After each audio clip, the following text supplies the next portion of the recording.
to remember. The theme start to crumble to the sound of the drums.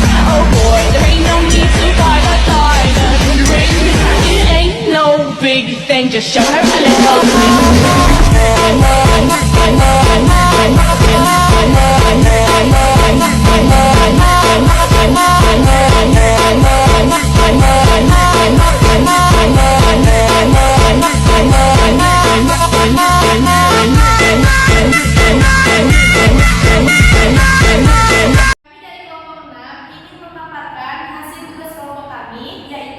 kasus perusahaan yang berhasil dan gagal dalam mengimplementasikan konsep manajemen dan bisnis. Di sini ada dua perusahaan yang berhasil yaitu Produk Wardah dan yang gagal yaitu Sariwangi. Yang pertama akan dijelaskan oleh Kak Arini. Sejarah berdirinya Wardah dan keberhasilannya. Saat ini perkembangan industri di Indonesia, khususnya kosmetik, berkembang pesat.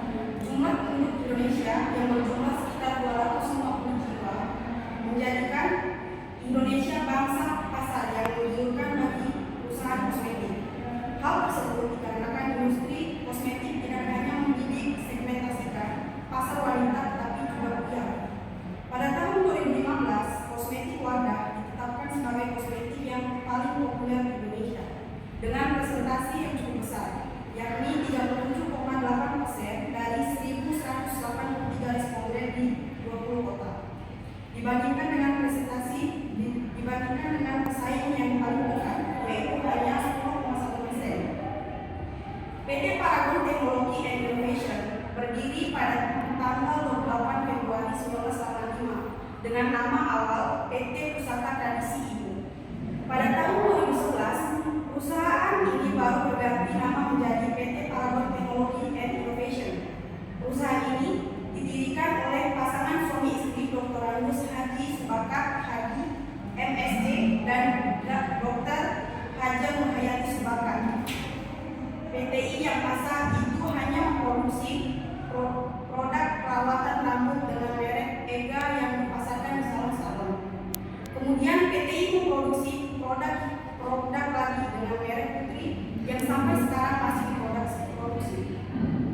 Pada tahun 1998, industri ini berimigrasi dari tempat yang berada di Cibodas ke kawasan industri Jakarta Tangerang dengan luas 5.500 meter. Di tahun 2010, industri ini meluncurkan brand kosmetik lainnya, contohnya seperti makeover. Seiring berjalannya waktu, di tahun 2011 industri ini mengganti nama PT Paragon Teknologi and Innovation dan mengeluarkan brand kosmetik khusus anak muda yaitu Emina Kosmetik pada tahun 2015. Seiring dengan berkembangnya PT Paragon Teknologi and Innovation, usaha kosmetik ini juga terus berhasil menggapai berbagai penghargaan. Wardah juga telah melebarkan pasarnya sampai ke negara lain seperti Malaysia, Singapura, Brunei Darussalam, dan lain-lain. Pada tahun 1999, World Halal Council menobatkan Wardah sebagai pelopor kosmetik halal di Indonesia. Dan pada tahun 2015 juga Wardah menjadi pertama dan satu-satunya yang masuk ke Global Fastest Growing Brand.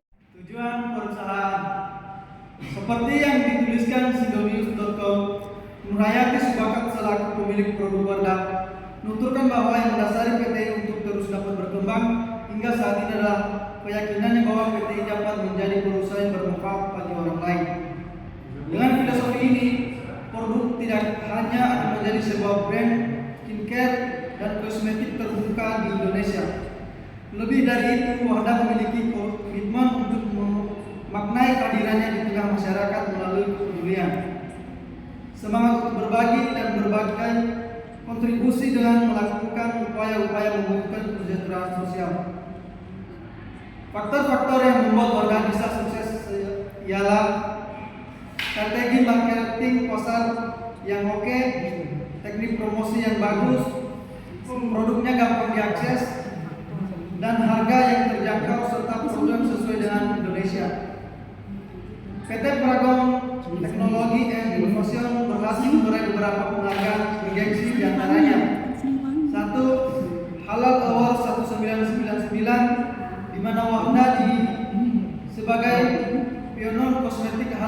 Indonesia. 2. Halal Award sejak tahun 2011 hingga 2016 sebagai halal to brand. 3. Wardah Style, Waterfall, Gel Enering, Wardah Qualis, Mascara, Wardah Exclusive, Wine 2015. 4. Kepemimpinan Perempuan Indonesia 2015. 5. The Best Outing. Prinsip-prinsip yang diusung oleh Ibu Dr. Hajah Nurhayati Subakat yaitu yang pertama pure and safe. Maksud dan prinsip pure and safe ini adalah produk dengan bahan baku yang aman dan halal, sehingga para konsumen produk Wardah akan merasa aman dan nyaman ketika menggunakan produk ini. Nurhayati menuturkan kulit wanita Asia berbeda dengan kulit wanita Eropa dan Amerika. Lapisan dermis kulit wanita Asia cenderung lebih tipis sehingga lebih sensitif dan rentan terhadap unsur-unsur yang ada dalam kosmetik. Yang kedua, beauty expert. Wardah yang awalnya diberi label halal untuk memenuhi pasar Indonesia yang mayoritas muslim, kini sudah berkembang produk yang lebih bisa dinikmati oleh kalangan yang lebih luas. Pengalaman 2. Beauty expert. Wardah yang awalnya diberi label halal untuk memenuhi pasar Indonesia yang mayoritas muslim, kini sudah berkembang produk yang lebih bisa dinikmati oleh kalangan yang lebih luas. Pengalaman belasan tahun Wardah dalam bidang kosmetik membuat Wardah semakin inovatif dan variatif dalam pengembangan produknya. Yang ketiga, inspiring beauty. Sejak 1995 hingga kini, Wardah mempunyai keyakinan bahwa tiap wanita memiliki kecantikan yang menginspirasi. Wanita Indonesia telah berkembang dan juga telah banyak mengadopsi dinamika kemajuan dunia. Namun mereka tak pernah meninggalkan nilai budaya timur yang santun, di mana dalam hal ini kosmetik bukan hanya kecantikan tubuh tapi juga kecantikan dalam jiwa. Keunggulan dari Wardah diantaranya, yang pertama, label halal membuat Wardah menjadi kosmetik terpercaya bagi wanita muslim Indonesia. Yang kedua, label halal membuat Wardah memiliki pangsa pasar yang luas karena di Indonesia mayoritas penduduknya muslim. Yang ketiga, produknya semakin inovatif dan variatif untuk memenuhi kebutuhan pasar. Yang keempat, mudah ditemukan karena mempunyai sejumlah outlet dekat dengan pasar. Yang kelima, harga terjangkau dan variatif diiringi dengan kualitas yang variatif. Dan yang terakhir, memiliki peminat yang banyak mulai dari wanita muda dan wanita yang sudah berumur. Sejarah berdirinya PT Sariwangi hingga pilot hingga bangkrut. PT Sariwangi Manufactural Extractive Energy merupakan sebuah PT yang kantornya berasal di Gunung Putri, Bogor, Jawa Barat. Awalnya perusahaan ini bergerak di bidang tradisi komunitas teh pada masa jayanya. Salah satu produksi yang dihasilkan menjadi pelopor revolusi biasanya minum teh masyarakat Indonesia. Kantong produk teh ini kemudian diberi merek teh Celup Sariwangi. Teh Celup Sariwangi sukses dipasarkan ketika merek-merek lain masih berkutat pada produk teh yang kemasannya secara konvensional. Sariwangi sudah melangkah di depan. Kesuksesan inilah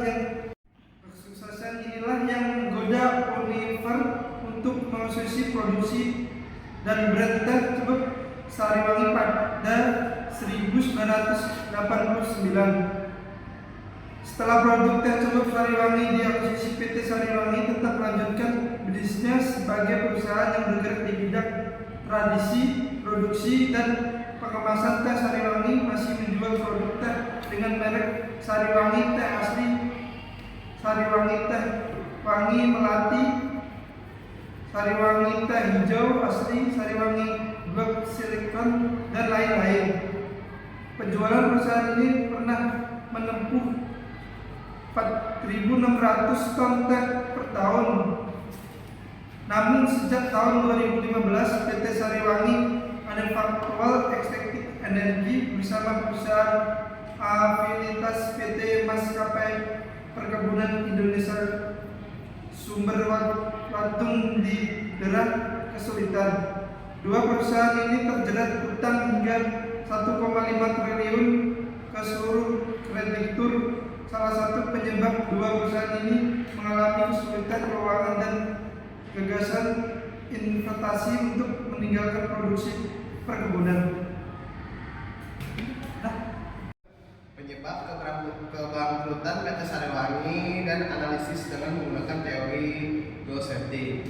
PT Sariwangi, perusahaan yang telah berdiri sejak 56 tahun lamanya, benar telah membuat sebuah sensasi tersendiri bagi tanah air. Pasalnya, perusahaan yang berlokasi di wilayah Gunung Putri, Kabupaten Bogor ini terbengkalai dan tak berkulit. Dikabarkan PT Sariwangi yang menghasilkan inovasi berupa produk teh jeruk pertama di Indonesia ini berstatus pilot. Kejadian ini bermula setelah Pengadilan Niaga Jakarta mengabulkan pembatalan perjanjian perdamaian antara pihak PT Bank ICBC Indonesia terhadap PT Sariwangi Agricultural Estate Agency dan PT Maskapai Perkebunan Indo Group Sumber Waduh.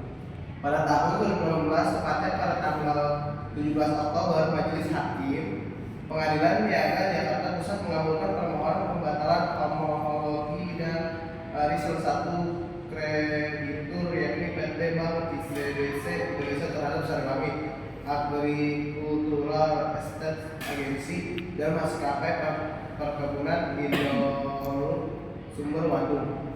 Akibat dari putusan ini, PT Sariwangi dan anak perusahaan resmi menyatakan pilot. Penyebab